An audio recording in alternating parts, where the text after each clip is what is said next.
And we're still here at the QNAP stand here at Computex 2026. And today I want to talk about the 67X. Now, originally, I thought that this was the refresh of this, the 73A series. It's been around since 2020, 2021, and a lot of people have been wondering how and when QNAP was going to upgrade this series. It's still a rugged box, and frankly, it's still really popular among small, medium business.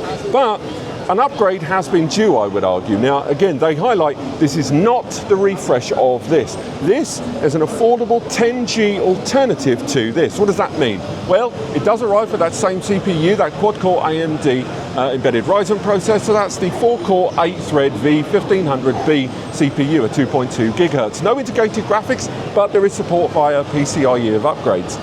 Now, alongside that, the system's arriving with 8 gig of memory, and although there is support of ECC up to 64 gig, the base level system does not arrive with ECC out the gate. So up to this point, these are pretty much the same, all arriving, by the way, in 4, 6 and 8 bay configurations. However, this device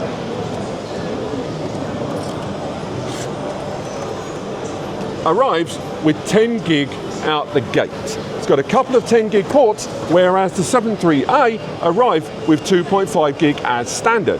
Now, it has changed things by only having one PCIe slot instead of two. Obviously, when you think of the lane distribution of that V1500B, there's only a finite amount to play with there. So I can understand why two has become one, much like the Spice Girls.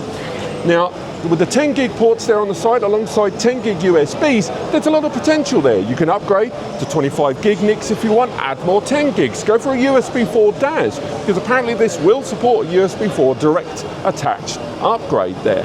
Now, let's discuss the elephant in the room, that CPU. I'm still using that processor. Well, there's a few things. Let's play devil's advocate.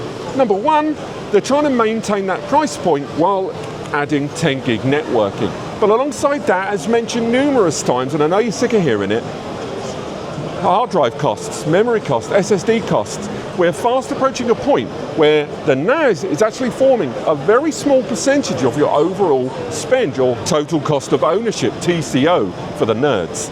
Now, with that in mind, QNAP, alongside other brands, let's say their name, the big S, they have been rocking with that same processor for a reason. With AMD's commitment towards stability and firmware and security updates for 10 years, it means that processor is going to receive support well into 2029, 2030. So there's a lot of reasons why they're going to continue developing in terms of stability on that chip.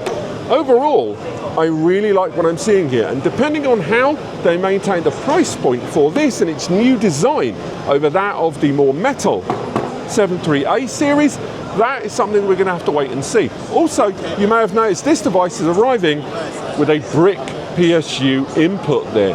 That's because the 6 bay here requires that. It doesn't have the internal PSU of this one. Now, there isn't an 8 bay model here at the moment, so I can't confirm at this time whether the 8 bay device is going to have an internal PSU or not.